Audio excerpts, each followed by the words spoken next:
Hello friends, welcome back to the channel ambition learning platform.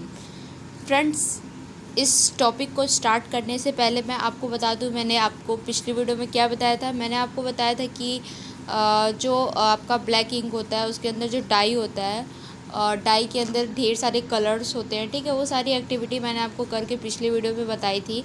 लेकिन आज इस video में हम पढ़ने वाले हैं कि how can we separate a mixture of two miscible liquid. अब देखिए, जो इमिस्किबल लिक्विड मैंने आपको बताया था कि कैसे सेपरेट कर सकते हैं, एक वीडियो में मैंने आपको बताया था। लेकिन इस वाले में हम मिस्किबल लिक्विड को कैसे सेपरेट कर सकते हैं वो इस वीडियो में हम पढ़ेंगे। ठीक है, तो इसको स्टार्ट करने से पहले हमारे पास एक एक्टिविटी दी हुई है, उसकी हेल्प से हम समझेंगे कि कैसे हम पहले मैं आपको बता दूं मिस्किबल लिक्विड होता क्या है। तो देखिए, इमिस्किबल लिक्विड तो वो होता है जिसमें क्या होता है, लेयर्स बन जाती हैं, वो पूरी तरह से घुलते नहीं हैं। लेकिन मिस्किबल में उसका उल्टा होता है। क्या होता है उसमें, जो भी होता है ना, वो पूरी तरह से घुल जाता है। ठीक है, पूरी तरह मिक्स हो जाता है। तो ये होता है हमारा मिस्किबल लिक्विड। ठीक है, तो चलिए स्टार्ट करते हैं हम इस एक्टिविटी को। Let us try to separate acetone and water from their mixer. अब देखिए, हमें एसीटोन और वाटर के मिक्सर को सेपरेट करेंगे। ठीक है, उसके बाद मैं आपको बता दूं कि एसीटोन क्या होता है। तो एसीटोन आप मतलब ये समझ लो कि जैसे ये प्लास्टिक को बनाने में भी काम आता है। और सबसे मेन जैसे कि आपका नेल पेंट आता है ना, उसको रिमूव करने के लिए जो होता है उसमें हम एसीटोन का ही यूज़ करते हैं। ठीक है, तो ये होता है एसीटोन। तो चलिए हम लोग आगे करते हैं। Take the mixer in a distillation flask. अब आपको क्या करना है, एसीटोन और वाटर का जो मिक्सर है उसको आपको डिस्टिलेशन फ्लैक्स में लेना है। ठीक है, ये आपका यहाँ पे फिगर में डिस्टिलेशन फ्लैक्स दिख रहा है। ठीक है, तो ये है आपका डिस्टिलेशन फ्लैक्स। इसके अंदर आपको एसीटोन और वाटर के मिक्सर को ले लेना है। ठीक है, तो हमारा नेक्स्ट पॉइंट है। ठीक है, fit it with a thermometer. अब आपको क्या करना है, डिस्टिलेशन फ्लैक्स था, डिस्टिलेशन फ्लैक्स के साथ आपको इस थर्मोमीटर को यहाँ पे ऊपर की तरफ फिक्स कर देना है। ठीक है, आप फिगर में देखिए। उसके बाद नेक्स्ट पॉइंट यहाँ पे आपके क्या बोला है, heat the mixer slowly keeping a close watch at the thermometer. अब आपको क्या करना है, आपने जो एसीटोन और वाटर को मिक्सर को लिया था डिस्टिलेशन फ्लैक्स में, अब आप उसको हीट करो। ठीक है, और थर्मोमीटर को देखो। ठीक, तो आप क्या देखोगे, जब आप जैसे जैसे उसको हीट करोगे, ठीक है, तो acetone vaporise condense in a condenser can be collected from the condense outflow. तो जैसे जैसे वो हीट होता जाएगा, तो जब टेम्परेचर 56 डिग्री सेल्सियस होगा तब आपका एसीटोन जो है वो वेपराइज होने लगेगा। क्यों वेपराइज होगा, क्योंकि एसीटोन का बॉइलिंग पॉइंट होता है आपका 56 डिग्री। ठीक है, तो उतने पे ही वो एसीटोन क्या होता है, बॉयल होता है, इसीलिए वो क्या हो जाएगा, वेपराइज होने लगेगा। ठीक है, और वो वेपराइज होके कहाँ जाएगा, इस कंडेंसर से होते हुए आपका इस जो भी है बीकर है, जो बॉक्स है, उसमें आ जाएगा। लेकिन वो आएगा ना, तो वो आपका लिक्विड फॉर्म में चेंज हो जाएगा। ठीक है, ये आप ध्यान रखिएगा। वो तो वेपराइज हुआ, लेकिन वो वेपराइज होके जब इस बीकर के कंडेंसर से होके यहाँ आएगा तो वो लिक्विड में हो जाएगा। ठीक है, अब उसके बाद आप क्या देखिए, water is left behind in distillation flask. अब देखिए, वाटर का जो बॉइलिंग पॉइंट होता है वो 100 डिग्री सेल्सियस होता है, लेकिन एसीटोन का क्या होता है, 56 डिग्री सेल्सियस होता है। तो जो हमारा वाटर है वो कहाँ रह जाएगा, वो आपका डिस्टिलेशन फ्लैक्स में ही रहेगा। देखिए यहाँ पे डिस्टिलेशन फ्लैक्स है, उसी में आपका वाटर क्या हो जाएगा, वहीं रह जाएगा। और जो आपका एसीटोन है वो आके इस बीकर में आपका यहाँ फिल हो जाएगा। ठीक है, तो ये थी हमारी एक्टिविटी। अब आगे चलते हैं हम, यहाँ पे कुछ क्वेश्चंस भी पूछे गए हैं, उसको हम देखिए। यहाँ पे फर्स्ट क्वेश्चन है आपका, what do you observe as you start heating the mixer. तो जब आपने एसीटोन और वाटर के मिक्सर को हीट किया तो आपने क्या देखा। हमने देखा जब आपका टेम्परेचर थर्मोमीटर पे 56 डिग्री सेल्सियस हुआ, तब वो जो एसीटोन था वो क्या हो गया लगा, आपका वेपराइज होने लगा। ठीक है, तो ये फर्स्ट क्वेश्चन में था। अब नेक्स्ट क्वेश्चन में पूछ रहा है, at what temperature does the thermometer reading become constant for some time. तो वही मैंने बताया कि जब आपका टेम्परेचर 56 डिग्री सेल्सियस पे पहुंचेगा तो जो आपका थर्मोमीटर है वो सेम उसी कांस्टेंट हो जाएगा, उसकी रीडिंग जो है वो कांस्टेंट उतनी ही रहेगी, ठीक है। और उसमें क्या होगा, आपका एसीटोन जो है वेपराइज हो जाएगा, ठीक है। तो 56 डिग्री सेल्सियस होगा इसका आंसर। थर्ड में पूछ रहा है what is the boiling point of acetone. तो ये वही पूछ रहा है कि एसीटोन का बॉइलिंग पॉइंट क्या होता है। तो आपको पता है 56 डिग्री सेल्सियस पे वो अपना वेपराइज होना शुरू हो जाता है, ठीक है। उसका बॉइलिंग पॉइंट होता है एसीटोन का। उसके बाद आपके हैं what do the two component separate.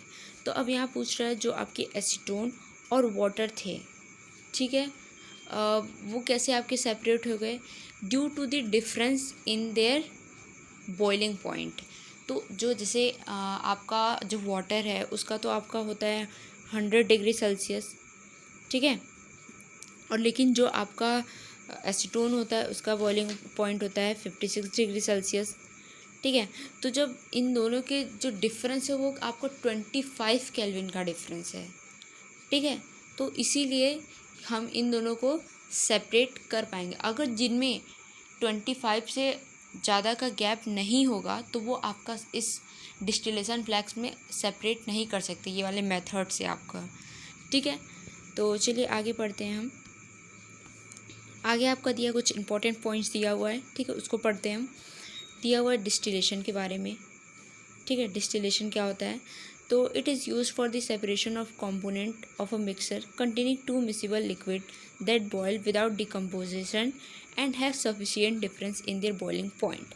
तो यहाँ पे वही बताया, अगर हम किसी भी मिसिबल लिक्विड के कंपोनेंट को अलग कर रहे हैं, ठीक है, उनके मिक्सर को के कंपोनेंट को अलग कर रहे हैं, तो हमें क्या करना होगा, वो क्या होगा, आपका पहले विदाउट डिकम्पोजिशन बॉयल होगा और उसके बीच में कितने का डिफरेंस होना चाहिए बॉइलिंग पॉइंट में, मैंने बताया आपको 25 से ज़्यादा का होना होगा। अगर लेस का होगा तो आप डिस्टिलेशन मेथड से उसको सेपरेट नहीं कर सकते, ठीक है। तो डिस्टिलेशन मतलब वही था, मैंने आपको बताया एक्टिविटी की हेल्प से। उसके बाद आपका आता है, दूसरा आता है आपका फ्रैक्शनल डिस्टिलेशन। अब ये क्या चीज़ है, इसको पढ़ते हैं, ठीक है। To separate a mixture of 2 और मोर miscible liquid for which the difference in boiling point is less than 25 Kelvin, fractional distillation process is used। अब ये आपका फ्रैक्शनल डिस्टिलेशन प्रोसेस कहाँ यूज़ होता है, ठीक है।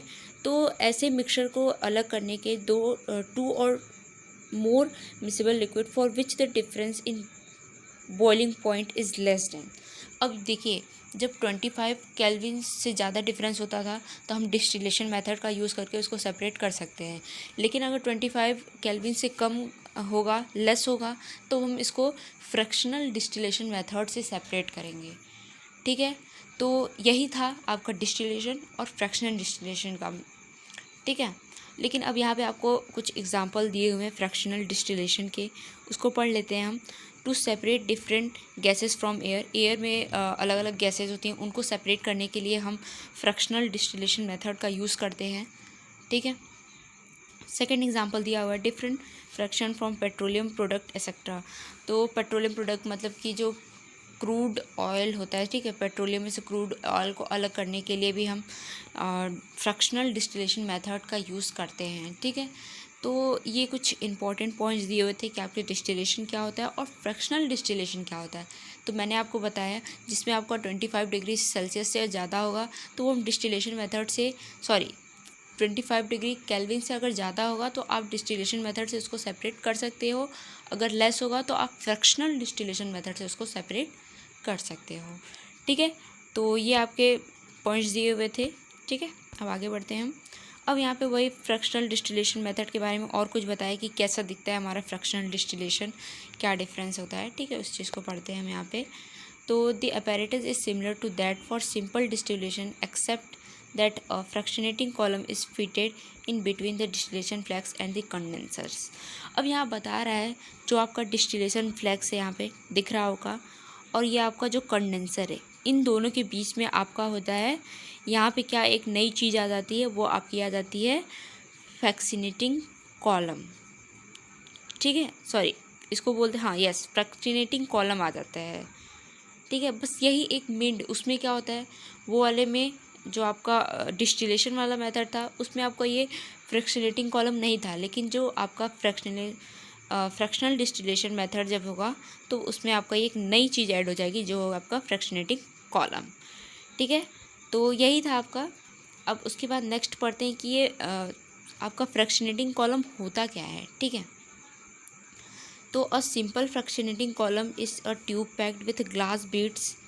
तो जो आपका सिंपल फ्रैक्शनेटिंग कॉलम होता है वो आपका उस छोटे छोटे ग्लास बीड से पैक्ड होता है। ठीक है, ये आपको दिख रहा है, इसके अंदर आपको दिख रहा होगा। ठीक है, छोटे छोटे छोटे छोटे गोले गोले दिख रहा है ना, तो उससे पैक्ड होता है। ठीक है, ट्यूब में।